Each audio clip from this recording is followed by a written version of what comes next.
بسم اللہ الرحمن الرحیم نحمدہ و نصلی علی رسولہ الکریم۔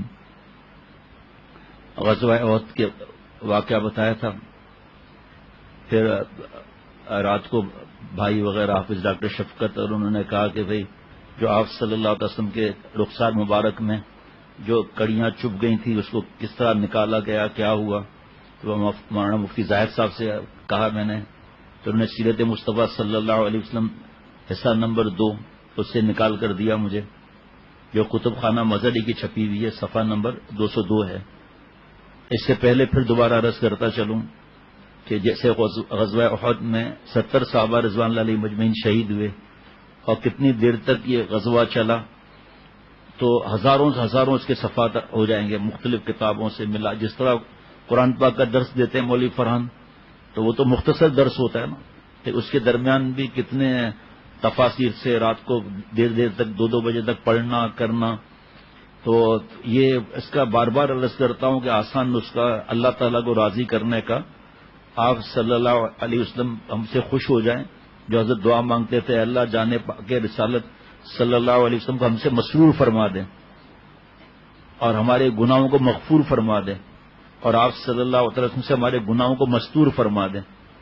تو آسان نسخہ ہے توبہ کرنا۔ آج جو حضرت کا بیان لگا ہے 1981 کا، 2-4 دن سے 1981 کچھ ایسے کیسٹس ہیں جس میں کوئی تاریخ ہی نہیں لکھی ہوئی، تو اب شروع سے وہ کیسٹیں جو ترتیب بنی ہے شروع سے میں نے سننا شروع کیا ہے، وہ عجیب مضامین، کچھ پتہ نہیں چل رہا۔ اس میں سے 5 بیان ایسے جو اندازہ ہوا کہ بنگلہ دیش کے ہیں۔ پھر 3-4 دن سے جو ہے وہ ایک بہت ہی کمزور آواز آتی کیسٹ میں، اور حضرت والا رحمۃ اللہ علیہ ایسا لگتا تھا وہی حضرت بیان فرما رہے ہیں۔ تو بار بار نہ بولنا پڑے گا، کسی اور کو بھی موقع دینا چاہیے۔ تو پھر حضرت والا نے اچانک فرمایا، حضرت حافظ جی حضور رحمۃ اللہ علیہ دامت برکاتہم فرما رہے ہیں۔ ارے میں سمجھ گیا بنگلہ دیش کا کیسٹ ہے، حضرت حافظ جی حضور رحمۃ اللہ علیہ کی بات کو، اور پھر اس میں حضرت تھانوی رحمۃ اللہ علیہ نے کیا فرمایا، حضرت حاجی امداد اللہ صاحب مہاجر مکی رحمۃ اللہ علیہ نے کیا فرمایا۔ او ہو پہلی دفعہ پتا چلا، میں پوچھوں گا پھر بیان کروں گا، لیکن حضرت والا نے اشارہ دیا تھا بہت برس پہلے کہ حضرت تھانوی رحمۃ اللہ علیہ حضرت حاجی امداد اللہ صاحب مہاجر مکی رحمۃ اللہ علیہ کے پاس گئے 1 سال لگانے کے لیے، لیکن کچھ حالات ایسے ہوئے کہ 6 مہینے میں واپس ہو گئے۔ اور مجھے تو پتا نہیں تھا، وہ کیسے چل پڑا کہ کس وجہ سے واپس ہوئے حضرت تھانوی رحمۃ اللہ علیہ۔ وہ وجہ پوچھوں گا اپنے شیخ سے، فرمائیں گے تو بتا دوں گا، ورنہ کوئی ضروری نہیں ہے وہ بتانے چیز کا۔ لیکن اس کیسٹ نے ایسا ماشاءاللہ مزے دلائے کہ ایک کیسٹ جو ہے وہ میں نے دوبارہ چلائی، اور بالکل باریک آواز، بلکہ کمزور آواز۔ اچھا جی، آج ایک کیسٹ اور لگایا، اللہ کیا آپ سے عرض کروں، حضرت والا حضرت حاجی صاحب حضرت حافظ جی حضور رحمۃ اللہ علیہ کے سامنے کس طرح فرما رہے ہیں۔ آج جو کیسٹ لگایا نا دل کو کاٹ کے رکھ دیا، ایسے حضرت نے نصیحتیں فرمائی ہیں کہ مایوس ہونے کی کیا ضرورت ہے، توبہ کر لو۔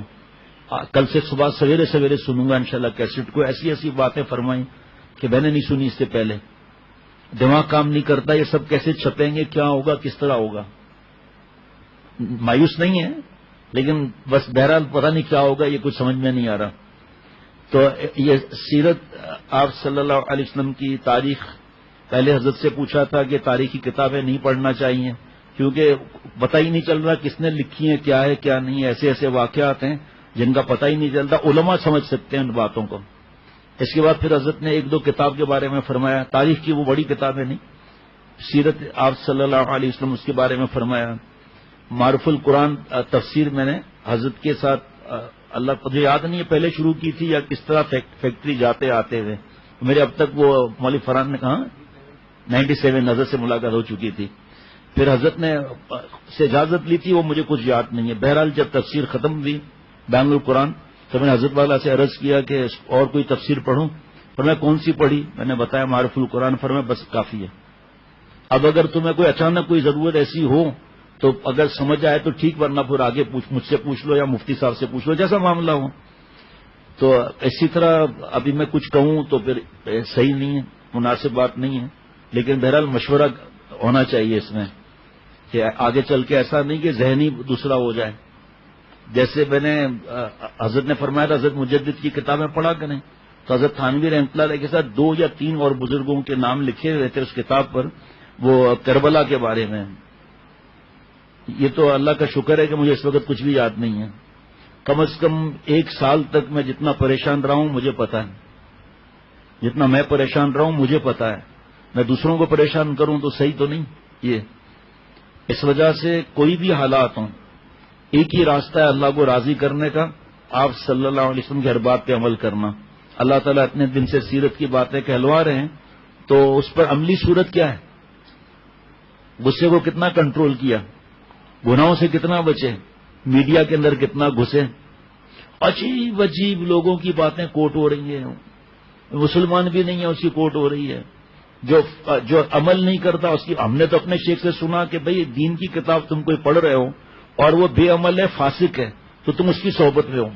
جس کی کتاب پڑھ رہے ہو نا اس کی صحبت میں ہو، اس کا اثر کتاب میں بھی آئے گا۔ کسی اللہ والے کی کتاب پڑھ رہے ہو، اس کے انوارات اس کتاب میں ہوں گے جس سے فائدہ ہوگا۔ کسی اللہ والے کی کوئی کتاب ہے کورس وغیرہ کی، وہ پڑھ رہے ہو، اس کا نور ہوگا۔ فرمایا چنانچہ دارالعلوم دیوبند نے ایک استاد، اس میں علی گڑھ یونیورسٹی میں ایک استاد تھے انگلش کے، اللہ والے تھے، اس کے 22 مسلمان ان کے شاگرد تھے، 22 کے 22 تہجد گزار نیک تھے۔ تو جس کی آپ کتابیں پڑھ رہے ہو، اور یہ کیا بولا ہے اس نے بھائی، اور بھائی کیا بولا ہے، عورتوں سے باتیں کر رہا ہے، ٹیلی ویژن پہ آ رہا ہے، مرد عورتوں کو دیکھ رہی ہے، عورتیں مردوں کو دیکھ رہی ہیں، مرد عورت کو دیکھ رہا ہے، آنکھوں کا زنا ہو رہا ہے، شرمگاہ کی حفاظت نہیں ہوگی، بڈھا بڈھی کہیں گے۔ کچھ دوستوں کو کوئی بات ابھی سمجھا رہا تھا، اس لیے 15-20 منٹ نکل گئے، لاہ عمل کچھ بتا رہا تھا ان کو۔ شب برات سر پہ کھڑی ہے، گناہ ہی نہیں چھوڑ رہے۔ اللہ کا عاشق جو ہوتا ہے اس کی ہر رات شب برات شب قدر ہوتی ہے، اس کا ہر دن عید کا دن ہوتا ہے۔ عبادت کی راتیں ٹھیک ہے، اللہ تعالیٰ جس کو جتنی توفیق دے، منع تھوڑی کریں گے ہم لوگ، اللہ معاف فرمائے۔ دیکھو تو صحیح کیا اللہ تعالیٰ اور آپ صلی اللہ علیہ وسلم کی باتیں، صحابہ رضوان اللہ علیہ مجمعین کی باتیں، جنہوں نے عمل کیا ان کی باتوں پر، اللہ والے، ان کی باتیں سمجھ میں نہیں آ رہی۔ ایمان اتنا کمزور کہ انگریزوں کی باتوں کو وہ سمجھ رہے ہیں پورا۔ پوچھو آپ کون سا اخبار ایسا ہے جو آپ پڑھ رہے ہیں جس میں آپ کو اتنا قرب مل رہا ہے؟ کون سی ایسی کتاب پڑھ رہے ہیں شیخ کو نہیں بتا رہے، اپنی طرف سے پڑھے جا رہے ہیں کتابیں؟ اور یہ تو اب یہ جس گھر میں تصویر ہوگی رحمت کے فرشتے آئیں گے۔ کوئی دنیا میں کوئی ایسی طاقت ہے جو بول سکے کہ نام محرم کو دیکھ لو، کوئی حرج نہیں ہے۔ اور آج کل ابھی آپ میری آواز سن رہے ہیں نا، جا کے جو ٹیپ ہوا ہے یا جو سسٹم ہو رہا ہے اس پہ آپ سنیں گے کہ تو کہیں گے تو جوان کی آواز ہے، حالانکہ آپ کے سامنے سب کچھ ہے، بویں تک الحمدللہ اللہ کے کرم سے سفید ہیں، لیکن وہ آواز کی کھنک، اور ایک تو نام محرم، دوسرا فاسق، تیسرا عورتوں سے باتیں کر رہا ہے، اب عورت مرد کو دیکھ رہی ہے، آنکھوں کا زنا ہو رہا ہے۔ اسلام آباد میں جب سفر ہوا تھا، وہاں پر مولانا جاوید اکرم کے گھر کے سامنے ہی مسجد، ان کو جب حضرت غلام کا پتہ چلا کہ بھائی صبح شام یہیں بیان کرنا ہے، اور دوسرا ہے تو ٹھیک، ورنہ فجر کا تو پکا یہاں رکھنا ہے، ٹھیک ہے بھائی، کوئی ایک آدھ بیان عصر کے بعد بھی ہوا، تو الحمدللہ لوگوں نے بہت زیادہ محبت دی۔ حضرت کے مضامین ہی ایسے ہیں۔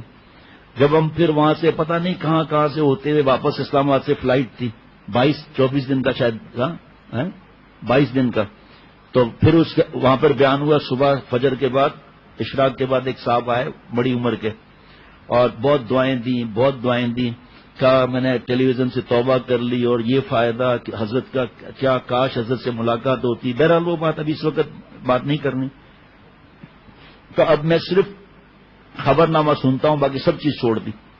تو میں نے کہا آپ خبر نامہ سنتے ہیں یا خبر نامہ دیکھتے ہیں؟ تو حضرت سے سنا ہوا تھی یہ بات کہ خبر نامہ سنتا ہوں، میں نے نہیں کہا آپ خبر نامہ دیکھتے ہیں۔ بھائی کیسے؟ میں نے کہا خبر نامہ کوئی پڑھتا ہے یا پڑھتی ہے؟ دیکھو تو پڑھتی ہے۔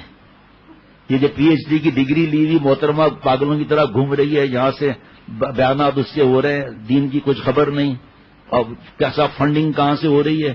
جب ہمارا گھر تھا ایل پارک کے پاس، تو بابا کے ایک جاننے والے تھے، وہ واک کرتے تھے وہاں، تو انہوں نے بابا سے کہا یا مسجد میں کسی سے کہا کہ دوسرے ساتھی نے بتایا، بابا کو بتایا، اب یاد آ گیا بابا کو، حضرت کے کوئی مرید تھے، انہوں نے بتایا کہ ہم واک کرتے ہیں، اور وہاں پر ایک بوڑھا تھا، کان پہ لگا کر تون نکال کر ایسے ایسے جو نقل کرتے ہیں نا، وہ کہہ رہا کیا سن رہے ہو؟ ارے بھائی کیا گجب کا بیان کرتی ہے بھائی، گجب کا، کیا گجب کا بیان، اتنا اس کی آواز میں نور ہے کہ کیا تیرے کو بتایا یار۔ اس نے کہا بھائی کون ہے؟ کہا ڈاکٹر نہیں ہے، پی ایچ ڈی کیا ہے، مولوی کیا جانے پی ایچ ڈی کا مطلب کیا ہے، آواز بڑی گجب کی ہے۔ ارے اس کی آواز گجب کی ہے تو گجب کی آواز سن رہا ہے یا دین کی بات سن رہا ہے؟ یہ ایسے شیطان نے الو بنایا ہوا ہے۔ تو میں نے ان سے کہا کہ آپ خبر نامہ سن رہے ہیں یا دیکھ رہے ہیں؟ کہا کیسے سن رہا ہوں؟ میں نے کہا نہیں آپ دیکھ رہے ہیں۔ کہا کیسے؟ میں نے کہا اخبار پڑھنے والی عورت ہے یا مرد ہے وہ خبروں والی؟ بس کی ہنسی نکل گئی۔ کہا عورت ہے۔ میں نے کہا آپ تو بیان کی تعریفیں کر رہے ہیں تو آنکھوں کا زنا تو ہو رہا ہے۔ میں نے کہا میں آپ سے ایک سوال پوچھتا ہوں، حضرت والا کا سوال، کہ اگر خبر پڑھنے والی 70-75 برس کی بوڑھی ہو اور 11:15 نمبر کا چشمہ لگاؤ جس سے آنکھ بڑی نظر آتی ہے، وہ والا چشمہ، ناک پکوڑے جیسی ہو، آنکھ سے کیچڑ بہ رہی ہو، ناک بہ رہی ہو، دانت ٹوٹے ہوئے ہوں، بتی سی سامنے رکھی ہو اور بال بڈھے گدھے کی دم ہو اور گردن ہل رہی ہو ایسے، اور کہ excuse me please breaking news, کا لعنت بھیجے بریکنگ نیوز کی بچی آئی ہے بڑی۔ میں نے کہا کوئی سنے گا پھر؟ تو وہ اس کی ہنسی نکل گئی کہ آج جا کے گھر سے ٹی وی توڑ دیتا ہوں۔ اب ماشاءاللہ دین کے بیان سن رہے ہیں، حضرت کی کتابیں پڑھ رہے ہیں اور پھر اس کے بعد ان چیزوں میں لگے ہوئے ہیں۔ پہلے میں عرض کر لوں، آپ صلی اللہ علیہ وسلم کے جو ہیلمٹ خود لکھا ہوا ہے اس کی کڑیاں وار لگنے کی وجہ سے اندر چھپ گئی تھی، خون نکل رہا تھا، جس سے مبارک پر چونکہ 2 آئینی زروں کا بھی بوجھ تھا، اس لیے حضرت صلی اللہ علیہ وسلم اس گھڑے سے اوپر نہیں چڑھ رہے تھے جو کل سنایا تھا میں نے، جس کو ابو عامر فاسق نے مسلمانوں کے لیے بنایا تھا۔ حضرت علی رضی اللہ تعالیٰ عنہ نے آپ کا ہاتھ پکڑا اور حضرت طلحہ نے کمر تھام کر سہارا دیا جو آپ صلی اللہ تعالی وسلم اپنا قدم مبارک پہ کھڑے ہوئے، اور ارشاد فرمایا حضور صلی اللہ علیہ وسلم نے، جو شخص زمین پر چلتے پھرتے زندہ شہید کو دیکھنا چاہے وہ طلحہ کو دیکھ لے۔ حضرت عائشہ صدیقہ بنت صدیق ابو بکر رضی اللہ تعالیٰ عنہ سے راوی ہیں کہ چہرہ انور میں زرے کی جو 2 کڑیاں چھپ گئی تھیں وہ حضرت ابو عبیدہ بن جراح رضی اللہ تعالیٰ عنہ نے نکالی تھیں۔ حضرت ابو عبیدہ، میں نے مولانا سے دوسرا نام لیا تھا تو مولانا نے مجھے بتایا صبح کو کہ نہیں، حضرت ابو عبیدہ رضی اللہ تعالیٰ عنہ نے ان کو اپنے دانتوں سے پکڑ کر کھینچا، جس میں ابو عبیدہ رضی اللہ تعالیٰ عنہ کے 2 دانت شہید ہو گئے رضی اللہ تعالیٰ عنہ۔ رسول اللہ صلی اللہ تعالی علیہ وسلم نے جب فرمایا، یہ بھائی دیکھنا، تو یہ جو واقعہ میں نے بتایا کہ آپ صلی اللہ تعالی وسلم نے قدم مبارک رکھا، وہ واقعہ کل پڑھ چکا ہوں، دوبارہ وہ لکھا ہوا ہے۔ آپ صلی اللہ علیہ وسلم نے فرمایا طلحہ نے اپنے لیے جنت واجب کر لی۔ فرماتے ہیں کہ حضرت بخاری شریف میں کہ حضرت طلحہ رضی اللہ تعالیٰ کو ہاتھ دیکھا جس سے انہوں نے رسول اللہ صلی اللہ علیہ وسلم کو عہد کے دن بچایا تھا کہ انگلیاں کٹ گئی تھیں، وہ بالکل شل تھا۔ اس روز 3-4 روایتیں ہیں کہ حضرت طلحہ رضی اللہ تعالیٰ 35 سے 39 زخم، کسی نے لکھا ہے 50، کسی نے لکھا ہے 70 سے اوپر۔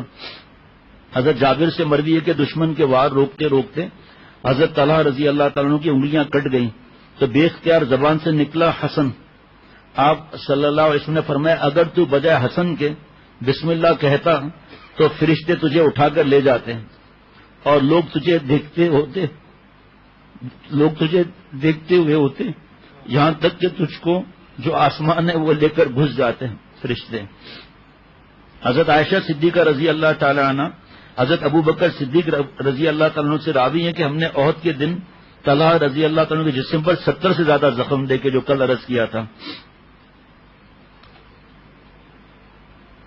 حضرت انس رضی اللہ تعالیٰ عنہ فرماتے ہیں کہ ابو طلحہ رضی اللہ تعالیٰ عنہ آپ کے سفر سے ڈھانکے ہوئے بڑے تیر انداز تھے۔ اس روز 2 یا 3 کمانیں توڑ ڈالیں۔ جو شخص ترکش لیے ہوئے ادھر سے گزرتا آپ صلی اللہ علیہ وسلم فرماتے کہ یہ ترکش ابو طلحہ کے لیے ڈال جاؤ۔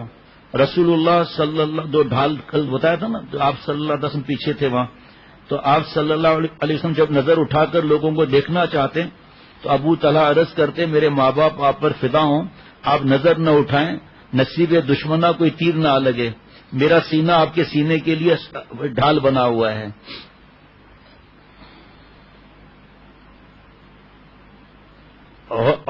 سبحان اللہ۔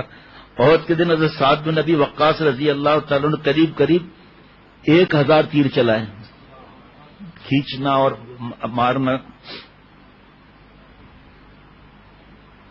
جس طرح آپ صلی اللہ علیہ وسلم انبیاء علیہ الصلوۃ والسلام کے بعد آخری نبی ہیں، خاتم النبیین ہیں، کمالات نبوت آپ پر ختم تھے، اسی طرح آپ پر محبوبیت ختم تھی اور صحابہ رضوان اللہ علیہ مجمعین پر عشق ختم تھا. خدا کی قسم، یہ حضرت مولانا الیاس صاحب کاندھلوی رحمۃ اللہ علیہ فرما رہے ہیں کہ خدا کی قسم اس فدائیت کے سامنے لیلا مجنو کی داستانیں سب مٹی ہیں. یہ جو میں نے عرض کیا تھا اب وہ آگے آ رہا ہے. حضرت انس رضی اللہ تعالیٰ عنہ راوی ہیں کہ احد کے دن رسول اللہ صلی اللہ علیہ وسلم اپنے چہرے انور سے خون پوچھتے جاتے تھے اور یہ کہتے جاتے تھے وہ قوم کیسے فلاح پا سکتی ہے جس نے اپنے پیغمبر کا چہرہ خون آلود کیا اور وہ ان کو ان کا پروردگار کی طرف بلاتا ہے.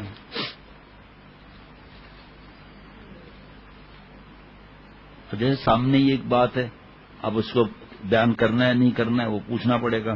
حضرت عبداللہ بن مسعود رضی اللہ تعالیٰ عنہ فرماتے ہیں گویا رسول اللہ صلی اللہ علیہ وسلم میری نظروں کے سامنے ہیں، پیشانی سے خون پہنچتے جاتے تھے اور یہ فرماتے جاتے تھے اے پروردگار میری قوم کی مغفرت فرما، وہ جانتے نہیں، مغفرت فرما جانتے نہیں.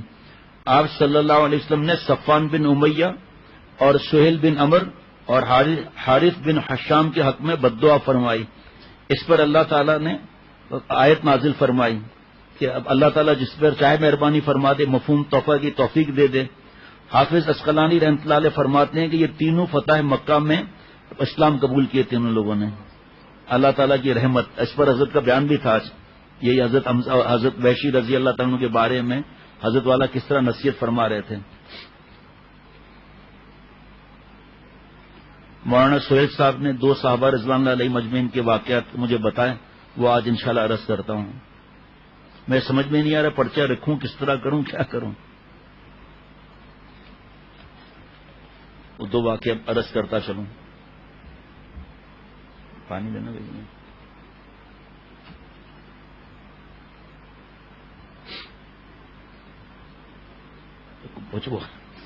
جیسے پرچہ کاغذ اوپر کرتے ہیں نیچے کا پھر سامنے کوئی چیز مل جاتی ہے. آپ صلی اللہ علیہ وسلم کو یہ اطلاع ملی کہ خالد بن سفیان آپ صلی اللہ علیہ وسلم سے جنگ کرنے کے لیے لشکر جمع کر رہا ہے. آپ صلی اللہ علیہ وسلم نے عبداللہ بن انیس انصاری رضی اللہ تعالیٰ عنہ کو اس کے قتل کے لیے روانہ فرمایا.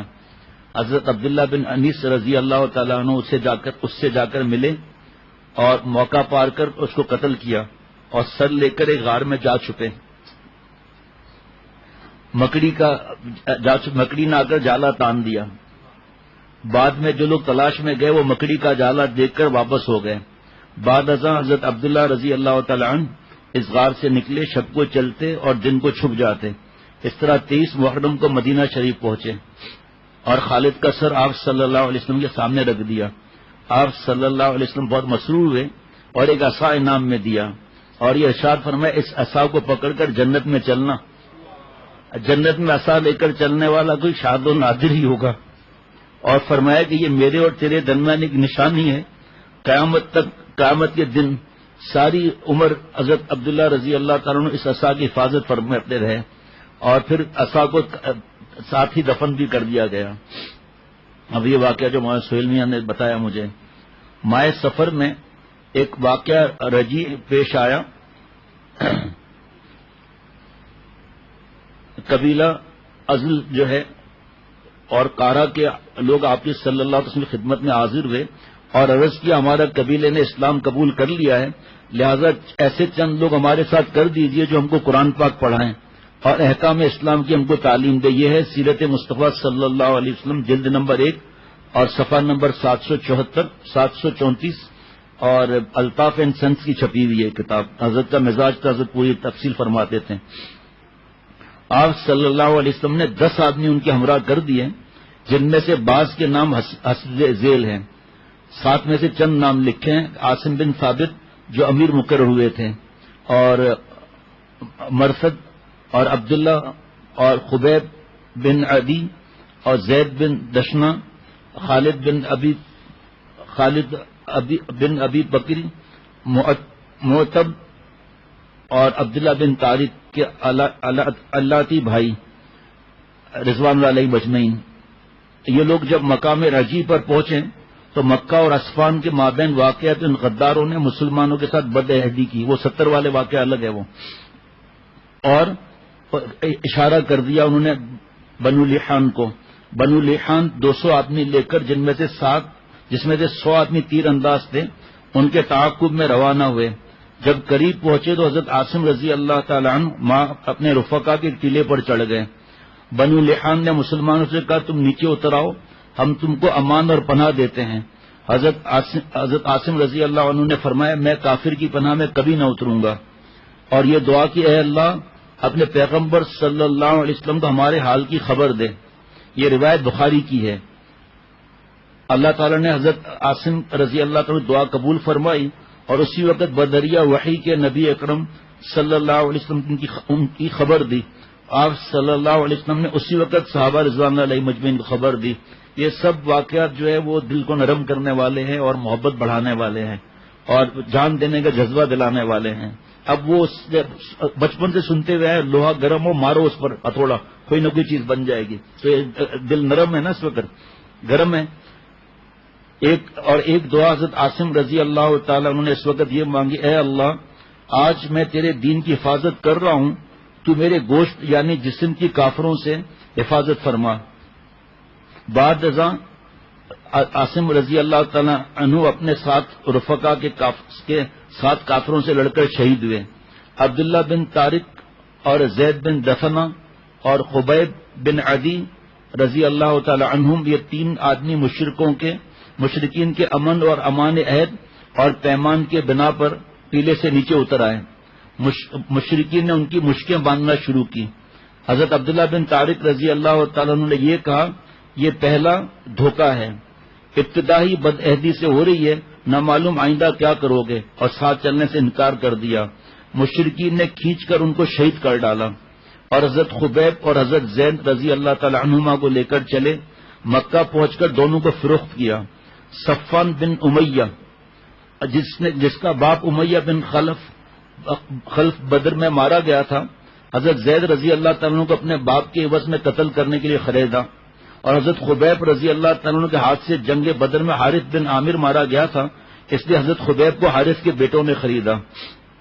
صفوان نے تو اپنے قیدی کے قتل میں تاخیر مناسب نہ سمجھی، اور حضرت زید رضی اللہ تعالیٰ عنہ کو اپنے غلام نسطاس کے ساتھ حرم سے باہر تنعیم پر میں قتل کرنے کے لیے بھیج دیا. اور قتل کا تماشا دیکھنے کے لیے ایک قریش کی ایک جماعت تنعیم میں جمع ہو گئی، جن میں ابو سفیان بن حرب بھی تھا. ہر وقت سوچتے رہے کہ اللہ تعالیٰ نے پھر بھی کیسی مہربانیاں فرمائی. یہ عجیب و غریب واقعہ ہے. ہر ہی بات ایسی ہے. جب حضرت زید رضی اللہ تعالیٰ عنہ کو قتل کے لیے سامنے لایا گیا تو ابو سفیان نے کہا اے زید، میں تم کو خدا کی قسم دے کر پوچھتا ہوں، کیا تم اس کو پسند کرتے ہو کہ تم کو چھوڑ دیں اور محمد صلی اللہ علیہ وسلم کو تمہارے بدلے میں قتل کر دیں اور تم اپنے گھر آرام سے رہو؟ حضرت زید رضی اللہ تعالیٰ عنہ نے جھنجھلا کر کہا خدا کی قسم مجھ کو یہ بھی گوارا نہیں، ایسے وقت میں یہ بھی گوارا نہیں کہ محمد صلی اللہ علیہ وسلم کے پیر میں کوئی کانٹا یا پھانس چبھے اور میں گھر بیٹھا رہوں. اب یہی تو حضرت سکھاتے تھے کہ اللہ ایسا ایمان دے دے کہ ہم جان دے دیں لیکن اللہ تعالیٰ اور آپ صلی اللہ علیہ وسلم کو ناراض نہ کریں. ابو سفیان نے کہا خدا کی قسم میں نے کسی کا اس درجے محب اور مخلص اور دوست اور جانثار نہیں دیکھا جیسا کہ محمد مانتے تھے. ان کا تو خیر آگے واقعہ پر الگ آ رہا ہے.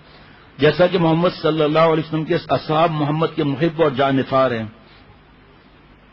بعد ازاں نسطاس نے حضرت زید رضی اللہ تعالیٰ کو شہید کر دیا. بعد میں چل کر نسطاس بھی اسلام لے آئے. یہ قید نہیں تھی کہ آپ نے اس طرح کر دیا، آپ نے اس طرح کر دیا. اللہ کی عطا، معافی، جذب، اللہ کا قرب. اور لوگ نہیں تھے کیا اس وقت دوسرے جو مسلمان نہیں تھے یا منافق نہیں تھے، لیکن اللہ کی نظر جس پہ پڑ جائے.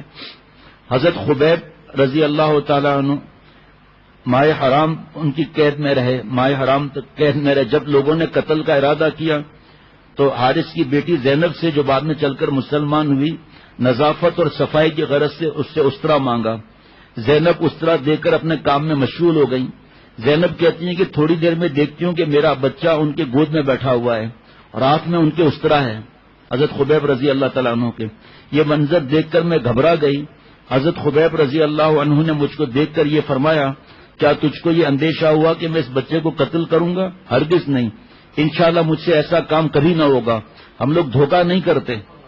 اور بارہا زینب یہ کہا کرتی تھی، میں نے غور سے سنیے گا، میں نے کوئی قیدی خبیب سے بہتر نہیں دیکھا، البتہ تحقیق میں نے ان کو انگور کے خوشے کھاتے دیکھا. حالانکہ اس وقت مکے میں کئی پھلوں کا نام و نشان تک نہیں تھا اور وہ خود لوہے کی بیڑیوں میں جکڑے ہوئے تھے، کہیں جا کر لا نہیں سکتے تھے. یہ رزق ان کے پاس محض اللہ کی طرف سے آتا تھا. جب قتل کرنے کے لیے حرم سے باہر ان کو تنعیم میں لے گئے تو فرمایا کہ مجھ کو اتنی مہلت دو کہ میں 2 رکعت نماز پڑھ لوں. لوگوں نے اجازت دے دی. آپ نے 2 رکعت نماز ادا فرمائی اور مشرکین کی طرف مخاطب ہو کر یہ فرمایا میں نے اس خیال سے نماز کو زیادہ طویل نہیں کیا کہ تم کو یہ گمان ہوگا کہ میں موت سے ڈر کر ایسا کر رہا ہوں. بعد ازاں ہاتھ اٹھا کر یہ دعا مانگی، اے اللہ ان کو ایک ایک کر کے مار، کسی کو باقی نہ چھوڑ. اور یہ شعر پڑھے. مفہوم ہے اس کا، مجھ کو کچھ پرواہ نہیں کہ جبکہ میں مسلمان مارا جاؤں، خواہ کسی کروٹ پر مروں، جبکہ خالص اللہ کے لیے میرا بچھڑنا ہو. اور یہ محض اللہ کے لیے ہے، اگر وہ چاہے تو میرے جسم کے پارا پارا کیے ہوئے جوڑوں پر برکت نازل فرما سکتا ہے.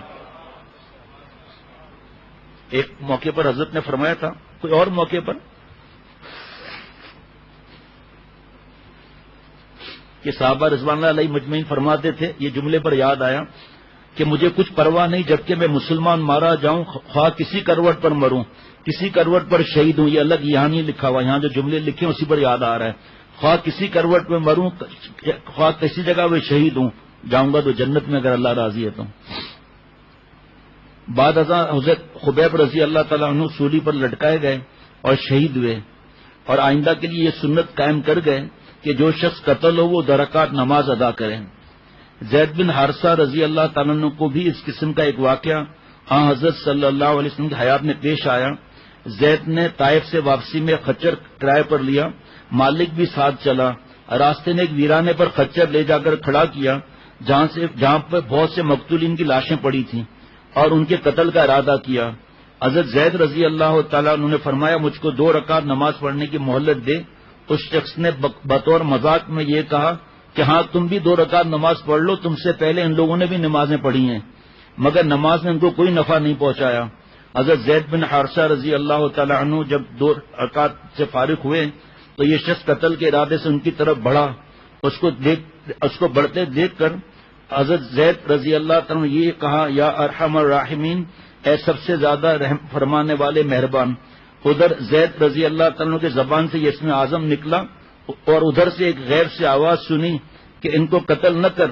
وہ شخص اس غیبی اور ناگہانی آواز سے مروب اور خوفزدہ ہو کر ادھر دیکھنے لگا. جب کوئی شخص نظر نہ آیا تو اسی ناپاک ارادے سے آگے بڑھا. حضرت زید رضی اللہ تعالیٰ نے پھر یا ارحم الراحمین کہا. اس شخص کو پھر کوئی غیبی آواز سنائی دی اور وہ پیچھے ہٹا اور مثل ثابت پھر آپ کی طرف بڑھا. آپ نے پھر یا ارحم الراحمین کہا. تیسری بار یا ارحم الراحمین کا کہنا تھا کہ کیا دیکھتے کہ ایک سوار نیزہ ہاتھ میں لیے ہوئے اور اس نیزے کے سرے میں آگ کا ایک شعلہ تھا. وہ نیزہ اس شخص کو مارا جو آنن فانن پشت سے پار ہو گیا اور اسی وقت وہ شخص مردہ ہو کر زمین میں گر پڑا. سبحان اللہ بھی کہہ سکتے ہیں. بعد ازاں اس شخص نے حضرت زید رضی اللہ تعالیٰ عنہ سے مخاطب ہو کر یہ کہا، جب تم نے پہلی بار یا ارحم الراحمین کہا اس وقت اس شخص نے کہا اس وقت میں 7ویں آسمان میں تھا. جب دوسری مرتبہ کہا تو آسمان دنیا پر تھا. جب تیسری مرتبہ کہا تو میں تمہارے پاس آ پہنچا.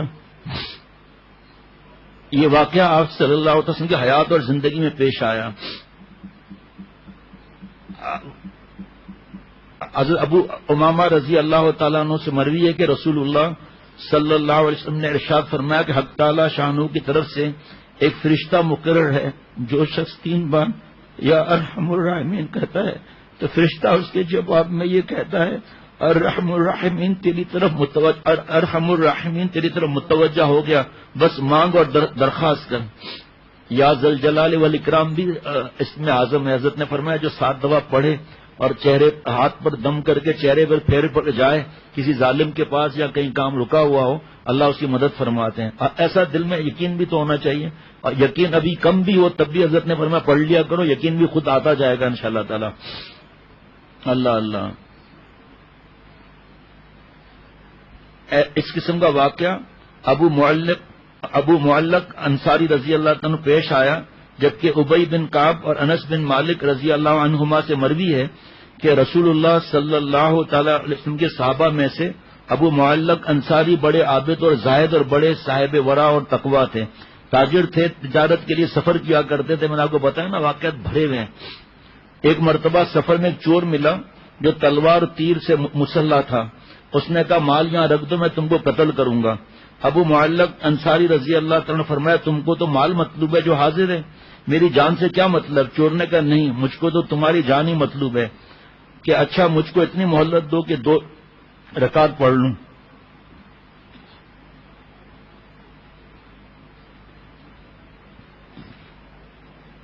چور نے کہا ہاں نماز جتنی چاہے پڑھ لوں. ابو معلق رضی اللہ تعالیٰ نے وضو کی اور نماز پڑھی اور بعد نماز کی یہ دعا کی. یہ اس میں اعظم پڑھا. دیکھتے کیا ایک سوار نیزہ لیے ہوئے چور کی طرف بڑھا اور نیزے سے اس کا کام تمام کر لیا. بعد ازاں ان کی طرف متوجہ ہوا اور کہا تم کون ہو؟ تم کون ہو؟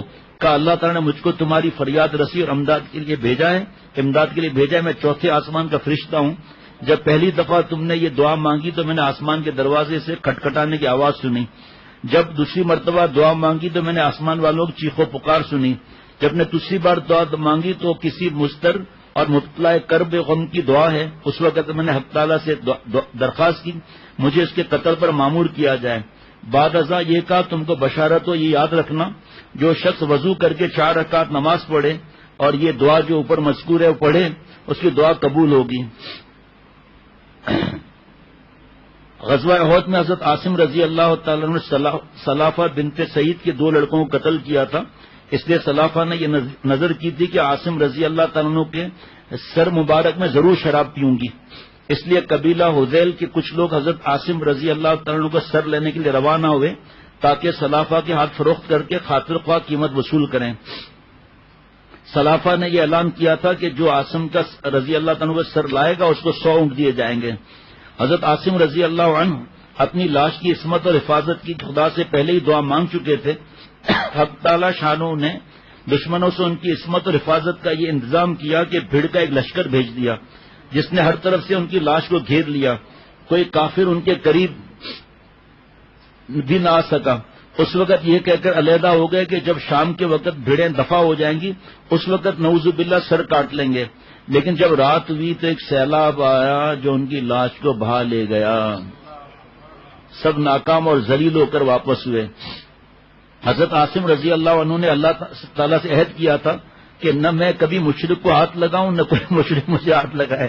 حضرت عمر رضی اللہ تعالیٰ عنہ کے سامنے جب کبھی حضرت عاصم رضی اللہ تعالیٰ عنہ کا تذکرہ آتا تو یہ فرماتے کہ حق تعالیٰ بعض مرتبہ اپنے خاص بندے کی مرنے کے بعد بھی حفاظت فرماتے ہیں جیسے زندگی میں اس کی حفاظت فرماتے تھے. اب وہ آپ کو حضرت خبیب رضی اللہ تعالیٰ عنہ کا واقعہ یاد ہوگا کہ ان کو سولی پر چڑھا دیا گیا. کفار مکہ نے حضرت خبیب رضی اللہ تعالیٰ عنہ کی لاش کو سولی پر لٹکا ہوا چھوڑ دیا. رسول اللہ صلی اللہ تعالی علیہ وسلم نے حضرت زبیر اور حضرت مقداد رضی اللہ تعالی عنہما کو ان کی لاش اتار لانے کے لیے مدینے سے مکہ روانہ کیا. جب یہ دونوں رات میں تنعیم پہنچے تو دیکھا 40 آدمی لاش کا پہرا دینے کے لیے سولی کے ارد گرد کھڑے ہوئے ہیں. حضرت زبیر رضی اللہ تعالی عنہ اور مقداد رضی اللہ تعالی عنہ نے ان لوگوں کو غافل پا کر لاش کو سولی سے اتار کر گھوڑے پر رکھا. 40 دن کے بعد لاش اسی طرح تر و تازہ تھی، کسی قسم کا اس میں تغیر نہ آیا تھا. حالانکہ سولی دیے 40 دن ہو چکے تھے. مشرکین کی جب آنکھ کھلی تو دیکھا کہ لاش گم ہے، ہر طرف تلاش میں دوڑے. بالآخر حضرت زبیر رضی اللہ تعالی عنہ اور مقداد رضی اللہ تعالی عنہ کو جا پکڑا. حضرت زبیر رضی اللہ تعالی عنہ نے لاش کو اتار کر زمین پر رکھا. فوراً زمین شک ہوئی اور لاش کو لے گئی.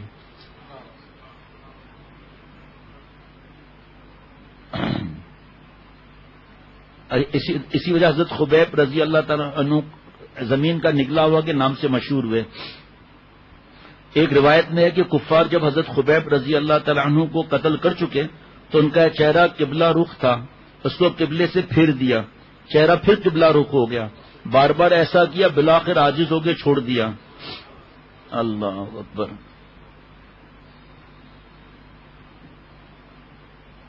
حضرت عاصم رضی اللہ عنہ کی اس نرالی شان سے حفاظت اور لوگوں کا حضرت خبیب انصاری رضی اللہ تعالیٰ عنہ کو بغیر کسی ظاہری وسیلے کے انگور کھاتے ہوئے دیکھنا، اور حضرت زید بن حارثہ اور ابو معلق انصاری کا واقعہ، یہ سب اس کی دلیل ہے کہ حضرات اولیاء اللہ کی کرامت حق ہیں. اسی پر تمام اہل سنت کا اجماع ہے. حضرت کی بات سنا دوں کہ فرمایا کہ ملا علی قاری رحمۃ اللہ علیہ مشکات کی شرح مرکات میں فرماتے ہیں کہ 1000 کرامات سے بڑھ کر کرامات کا انکار نہیں کر سکتے، حدیث پاک کا مفہوم ہے. اور ایک واقعہ بھی ہے اس میں حدیث پاک کا، حضرت کی کتاب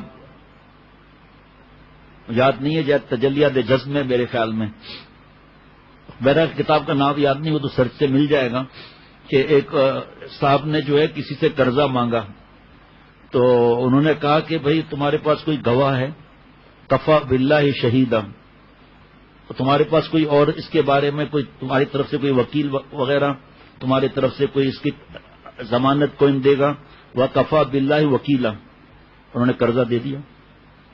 پیارے شیخ فرماتے ہیں پورے وقت جب ہوا تو یہ قصے کہانی کی باتیں نہیں. حضرت میر صاحب رحمۃ اللہ علیہ فرماتے ہیں کہ میں اگر حضرت والا کی کرامتیں لکھتا نا 1000 صفحات سے زیادہ ہوتی ہیں. حضرت نے منع فرما دیا سختی سے، خبردار اگر کچھ بھی لکھا ہے تو امت جو ہے کرامتوں کے اندر ہی رہے گی اور تقویٰ اور ان چیزوں کی فکر نہیں کرے گی. بیٹھ جاؤ بھائی، بیٹھ جاؤ بھائی، بھائی بیٹھ جاؤ کہہ رہا ہوں نا. ایک دفعہ جب کہہ دیا دوبارہ 3 دفعہ بولوں گا کیا؟ تو حضرت میر صاحب رحمۃ اللہ فرمایا بس حضرت والا یہی نصیحت فرما دیتے ہیں کہ بھائی 1000، کیونکہ چھپتے بازیاں زیادہ ہو گئی ہیں نا، بہت زیادہ ہو گئی ہیں، تو لوگ اسی کے اندر چلے جا رہے ہیں. کوئی ہوا پر اڑے گا تو ہم بیت ہو جائیں گے، مکھی ہوا پر اڑتی ہے اس سے بیت ہو جاؤں. تو پیارے شیخ فرماتے تھے کہ جو مشکات کی شرح مرکات میں ہے نا کہ 1000 کرامات سے بڑھ کر دین پر استقامت سے رہنا ہے. اور فرمایا دین پر استقامت کا پتہ ایئرپورٹ پہ چلے گا، بس اسٹاپ پر چلے گا، ریلوے اسٹیشن پہ پتہ چلے گا، شادی جس میں اللہ کی نافرمانی ہے وہاں پتہ چلے گا، رشوت کے موقع پر پتہ چلے گا، سود کے موقع پر پتہ چلے گا. اس وقت لوگ ایسے مجبور ہیں کہ ایک صاحب کا اندازہ ہوا، ان کا کوئی پیشہ ہے جو آج کل بند ہے، پتہ چلا انہوں نے قرضہ لے کر راشن لیا ہے، قرضہ لے کر راشن لیا. وہ دکان والا کتنا کو قرضے دے گا؟ دوسرے کا پتہ کرایا تو پتہ چلا کہ اس بیچارے نے اور امانت کسی کی رکھی تھی، اس میں سے کچھ 1000 روپے لے کر گھر کا خرچہ خریدا جا کر. حضرت تھانوی رحمۃ اللہ علیہ فرماتے ہیں کہ جو خود مقروض ہو کسی کی امانت اپنے پاس نہ رکھے، ورنہ امانت میں خیانت کرنا تو کسی صورت میں اجازت نہیں ہے. گناہ کرنے سے بہتر ہے کہ آدمی جس کو اپنا سمجھتا ہے اس کو دل کا حال کہہ دیں. تو یہ تو خامخواہ گناہ کر کے پریشان ہونا، دکاندار تنگ کرنا. میرا مطلب یہ کہ اب آج حضرت کا بیان تھا، ابھی آپ لوگ بھی گواہ ہیں. حضرت نے فرمایا اپنے مال پر نظر نہیں کرنا، اپنے پوسٹ پر نظر نہیں کرنا، اپنے بیانات پر نظر نہیں کرنا. یہ سب کام نہیں آئیں گی چیزیں وہاں پر کہ میں نے ایسا بیان کرتا تھا، وہ ایسا، انہوں نے یہ تعریف کر دی، اتنے میسج آ گئے. یہ اللہ کی عطا ہے. ما اصابک من حسنۃ فمن اللہ. فرمایا کرامت کا یہاں پتہ چلے گا جب حسین لڑکی کوئی سامنے آئے. کرامت کا یہاں پتہ چلے گا جب کسی پر غصہ آ رہا ہے، غصہ نہیں کیا. یہ استقامت کا وہاں پتہ چلے گا. تو حضرت میر صاحب کو حضرت منع فرما دیا کہ امت پر اسی چکروں میں رہے گی. حضرت میر صاحب کا جملہ رحمۃ اللہ علیہ کا کہ 1000 صفحات سے اوپر ہوتا معاملہ. تو جب وقت پورا ہوا جو وعدہ کیا تھا، جب دریا کے کنارے گئے تو کوئی کشتی وغیرہ کچھ بھی نہیں. اب پریشان ہو گئے. ایک لکڑی کا بڑا سا ایک ٹکڑا چلا آ رہا تھا، اس کو جا کے لے آئے، اس میں کاٹا اس کو اور اس کے اندر پیسے رکھے وہ، اور تیل وغیرہ لگا کر اندر خط بھی رکھا کہ آپ سے وعدہ تھا، لیکن کیا کریں کوئی کشتی ہی نہیں ہے. اللہ سے دعا کی کہ اللہ ان کو وہاں تک پہنچا دیجئے. وہ بیچارہ انتظار میں بیٹھا ہے. آگے لوگوں نے وعدے بھی تو کیے ہوتے ہیں نا، ان کے بھی تو خرچے ہوتے ہیں نا.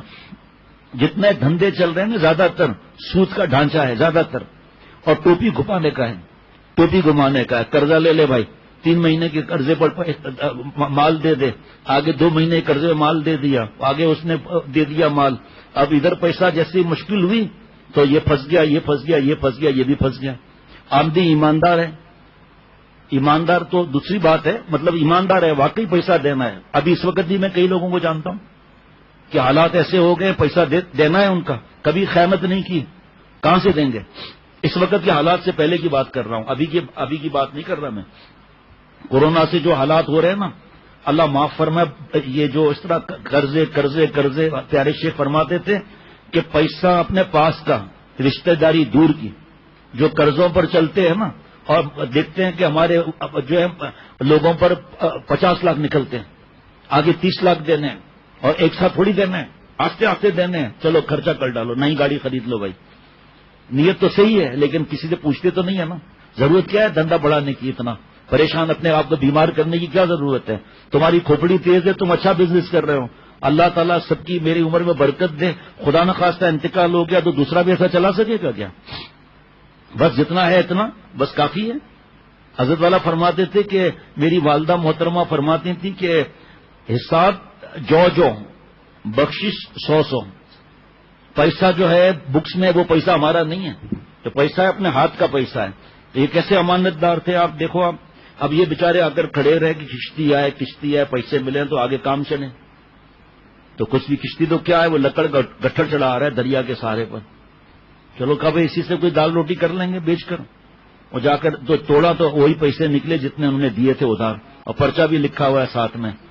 دوسرے دن وہ صاحب پہنچ گئے کہ آپ سے جو پیسہ لیا تھا پتہ نہیں آپ کو ملے نہ ملے، یہ آپ کے وہ پیسے دوبارہ، اور انہوں نے کیا کہا، فرمایا کہ بھئی مجھے میرے پیسے مل گئے، جزاک اللہ۔ اب حالات دیکھو یہ کس چیز کی نصیحتیں ہیں یہ۔ تو حضرات اولیاء اللہ کی کرامت حق ہیں، اس پر تمام اہل سنت کا اجماع ہے۔ حضرت خبیب رضی اللہ تعالیٰ عنہ کی یہ کرامت حضرت مریم علیہ السلام کی کرامت کے مشابہ ہے، جس کو حق تعالیٰ شانہ نے سورہ آل عمران میں ذکر کیا ہے، جو آج کل مولوی فرحان صاحب جو ہے نا، وہ جو انگور ملے تھے نا اس پر جو فرحان میاں تفسیر کر رہے ہیں آج کل، جب کبھی حضرت زکریا علیہ السلام مسجد کے محراب میں، یہ میں ترجمہ مفہوم پڑھ رہا ہوں، ترجمہ کر رہا ہوں اس کا، جب کبھی حضرت زکریا علیہ السلام مسجد کے محراب میں مریم علیہ السلام پر داخل ہوتے تو ان کے پاس عجیب و غریب رکھا ہوا رزق پاتے، تو یہ کہا کہ اے مریم علیہ السلام، یہ رزق تیرے پاس کہاں سے آیا؟ تو مریم یہ جواب دیتی کہ یہ رزق اللہ کے پاس سے آیا ہے، اور اللہ جس کو چاہتا ہے بلا وہم و گمان اس کو رزق عطا فرماتا ہے۔ ان اللہ یرزق من یشاء بغیر حساب۔ تو جو انگور تھے وہ کہاں سے آئے وہ انگور؟ اللہ اکبر۔ جو شخص مرنے کے قریب ہو اس کے لیے بال اور ناخن کی اصلاح مستحب اور مستحسن ہے، جیسا کہ حضرت خبیب رضی اللہ تعالیٰ عنہ نے شہادت سے پیشتر استرا مانگا، بارگاہ خداوندی میں حاضری سے پہلے طہارت ضروری کو لازمی سمجھا اور اس کو کیا۔ جب میں نے یہ پڑھا نا، جب مجھے مولانا سہیل نے دیا یہ، تو میں نے ایسا اعراب بھی لگوا لیتا ہوں تاکہ غلطی نہ ہو، خواہ یہ سوچنا کہ صاحب میں کیسے اپنے مرید سے اعراب لگواؤں، وہ کیا سوچیں گے، وہ جو سوچیں جو ہمارے کو سمجھ میں نہیں ہے، ہم بھلے کوئی ہنستا رہے تو ہنستا رہے۔ تو جب میں نے یہ پڑھا نا، کہ جو شخص مرنے کے قریب ہو اس کے لیے بال اور ناخن کی اصلاح مستحب اور مستحسن ہے، جیسا کہ حضرت خبیب رضی اللہ تعالیٰ عنہ نے شہادت سے بیشتر استرا مانگا، بارگاہ خداوندی میں حاضری سے پہلے نظافت اور طہارت ضروری اور لازمی ہے۔ حاضری سے پہلے اتنا شدت سے مجھے فاروق بھائی یاد آئے کہ آپ سوچ نہیں سکتے، ایسا یاد آیا مجھے، ابھی بھی ایسا لگتا ہے چہرہ میرے سامنے ہی ہے۔ عید کی رات تھی، رمضان شریف ختم ہو چکا، چاند نظر آ گیا، عید کی رات تھی۔ ضمیر بھائی سے کہا کہ ہم دونوں بھائیوں کے لیے عیدگاہ میں جو مسجد اشرف میں کرسیاں دونوں ساتھ رکھنا، صحیح۔ اس کے بعد بھائی صاحب نے غسل کیا ہے، مونچھیں صحیح کی ہیں، داڑھی صحیح کی ہے، اور بال 1 دن پہلے یا 3 دن پہلے بال صحیح کروائے ہوئے تھے، ویسے بھی سنت کے مطابق بال ہوتے تھے، لیکن وہ چہرہ ابھی تک میرے سامنے ہے کہ نہائے ہیں بھائی صاحب، یہ مونچھیں وغیرہ سیٹ کر کے نہائے ہیں، اور یہ سفید ایسا جوڑا وہ پہنا ہوا تھا۔ تو اللہ کو معلوم ہوتا ہے نا کہ بھئی کس کو کس وقت بلانا ہے۔ اب جب یہ یاد آیا کہ سب تیاری کر کے، جس کو کسی کو دل میں اللہ ڈالتے ہیں جو بھی ہے معاملہ، بس میں پیدل نکلا ہوں. فاروق بھائی کو ہم نے کہا کہ فاروق بھائی آپ کرسی پر بیٹھ جاؤ. نہیں تکلیف ہوگی. ارے اللہ کے بندے تکلیف سے آپ کا کیا ہوا تھا؟ 4 5 بھتیجا بیٹا بھائی سب موجود ہیں. نہیں جو وقت لکھا ہوتا ہے نا. تو یہ لوگ گئے گاڑی میں فونے کرتا کرتا پیچھے بھاگتا ہوا پیارے پہنچا. جب فاروق بھائی کی حالت دیکھی حضرت والا کو فون کیا میں نے فوراً. تو کاشف نے بتایا کہ حضرت والا تو بیان فرما رہے ہیں. میں نے کہا صرف آپ حضرت کو اتنا بتا دیں بہت ہی ضروری معاملہ ہے اس وجہ سے فون کیا ہے. حضرت کے تو احسانات فوراً فون اٹھایا. کیا ہوا میاں خیریت؟ میں نے کہا حضرت فاروق بھائی کا یہ معاملہ ہے اور میں سامنے میں دیکھ رہا ہوں اور سانس جیسے اکھڑ رہی ہے. اور اتنا آرام سے اللہ کے پاس گئے اتنا آرام سے. ڈاکٹر ندیم بھی تھے وہاں پر. حضرت والا نے پھر مجلس میں دعا بھی کرائی. تو پھر ڈاکٹر ندیم نے کہا بھائی بس اللہ سے ہر حالت میں راضی رہنا فرض ہے. جتنا وقت لکھا تھا وہ ہوا. تو اچانک فاروق بھائی نے سانس لی. تو میں نے زور سے چیخ ماری ڈاکٹر ندیم کہ بھائی یہ آخری سانس ہے جو اس کے حصے کی تھی وہ لے لی انہوں نے. سب کو اللہ کے پاس جانا ہے اور داڑھی کے ساتھ اللہ تعالیٰ کے پاس. عید کی رات مفتی عبد المنان صاحب نے آئے تھے. کہا بھائی کیا تعزیت کریں؟ وہ تو اللہ تعالیٰ کے پاس عیدی لینے چلے گئے اوپر. اللہ تعالیٰ نے عیدی کے لیے وہاں بلا لیا. للت الجائزہ رات تھی نا للت الجائزہ اور یہ بھی عبادت کی رات ہوتی ہے.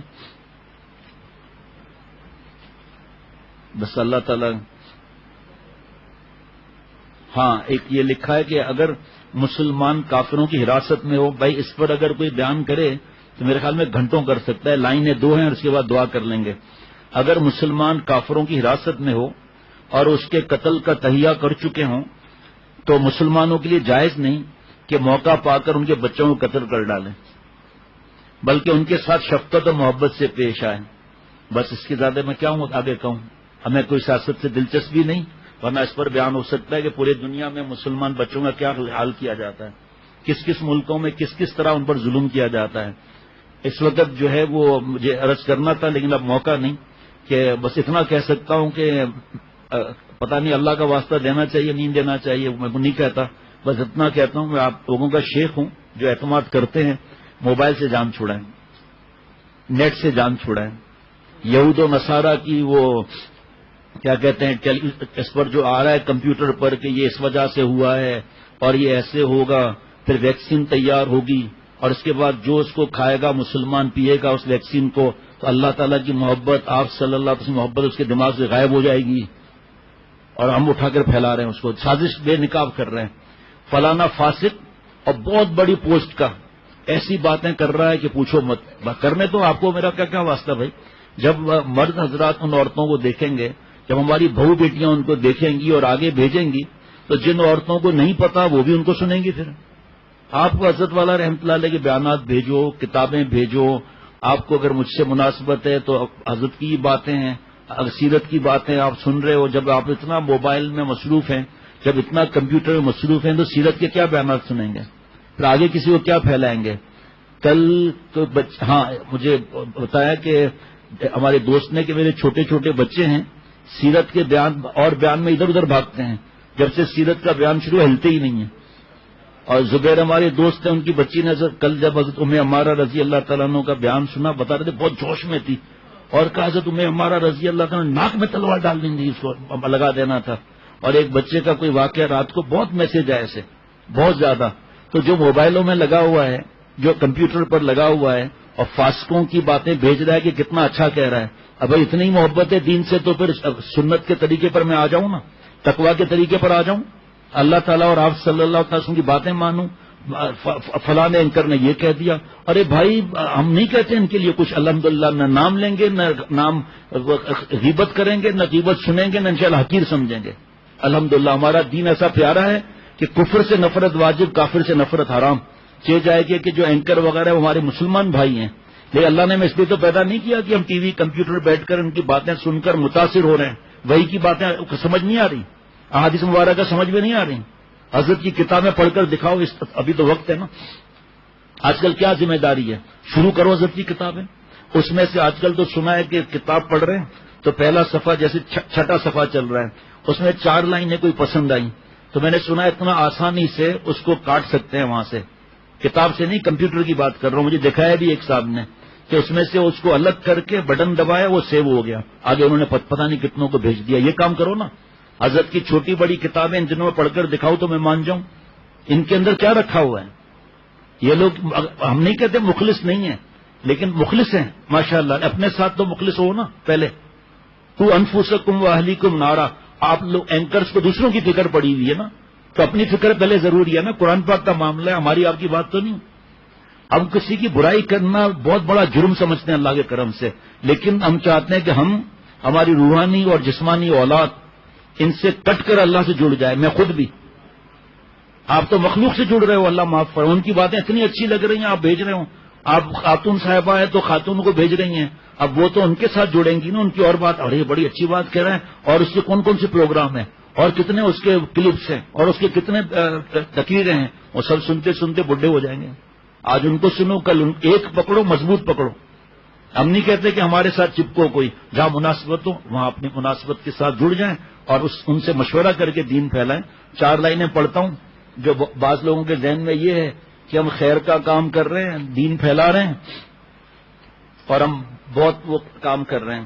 سوال ہے کہ ایک نئی تنظیم نکل آئی ہے فلاں جگہ پر اور اس طرح کر کے, اور یہ کام وہ کام تو انہوں نے بتایا یہ تنظیم جو ہے وہ اہل سنت والجماعت سے خارج ہے.